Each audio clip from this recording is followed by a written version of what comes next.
Today we're focusing on writing and graphing inequalities. An inequality is a mathematical sentence that compares expressions using one of four symbols. Okay?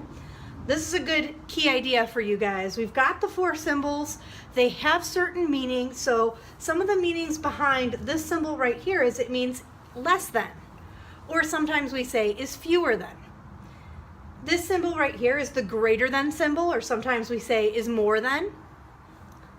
We've got this symbol, which looks just like our less than symbol, but it's got a line under it. That means is less than or equal to. Can also mean is at most or is no more than. And lastly, we've got the greater than symbol with the line under it. This one actually means is greater than or equal to, is at least, or is no less than.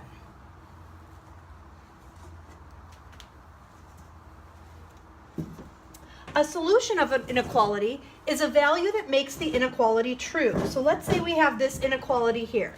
X plus 2 is less than or equal to -1.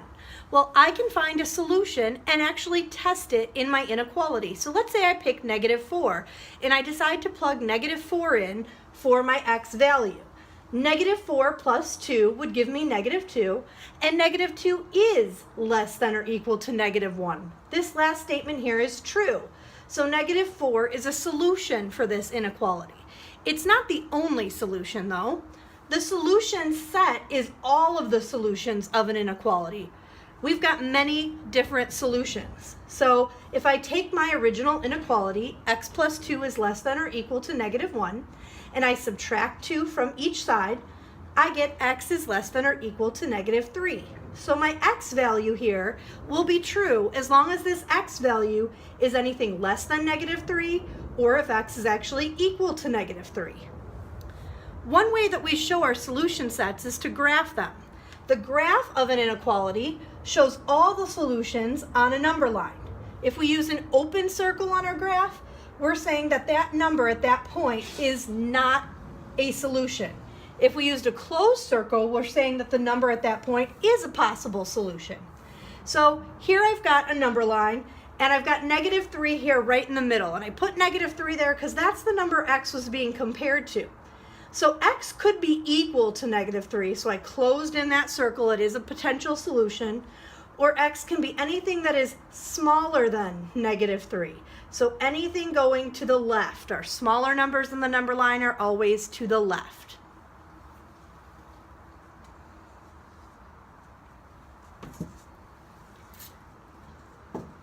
So let's write some inequalities. When we're writing inequalities, we're looking for keywords within our number sentence. Within our word sentence. So if we have a word sentence here that says a number q plus 5 is greater than or equal to -7.9, I see the keywords is greater than or equal to. This tells me what inequality symbol I'm going to use. So here is the greater than or equal to symbol. Now I know that before the symbol, I was saying a number q plus 5. After the symbol, I was saying -7.9. So here is this word sentence written as an inequality. Let's try another one. A number x is at most -10. So this time we just have our is at most, So the most it can be. So it's going to be less than -10, or potentially equal to -10. That's the most it can be. And this is our value x. So x is less than or equal to -10. Let's try one more. Twice a number y is more than -5/2. So more than, it's the same as our greater than symbol. So 2 times y is greater than -5/2. So it's very similar to writing different types of equations from word sentences. You just need to look for the key words that are going to tell you which inequality symbol to use.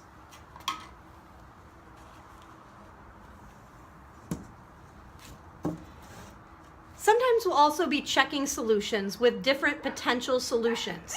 So here we're testing -5 to see if it's a solution of the various inequalities listed here. So our first inequality was x plus 12 is greater than 7. So I'm testing negative 5. So negative 5 is going in place of the x. Negative 5 plus 12 gives me 7, and I have is greater than 7. Well, no, this is actually not true. 7 is not greater than 7. If there had been a little equals part here, would have been true, but since there isn't, no, negative 5 is not a solution in this case. Let's try another. So this time I have 1 minus 2 times negative 5. Negative 5 is going in for my variable, is less than or equal to negative 9. Well, 2 times negative 5 gives me negative 10, and 1 minus negative 10 is the same as 1 plus 10, and 1 plus 10 gives me 11.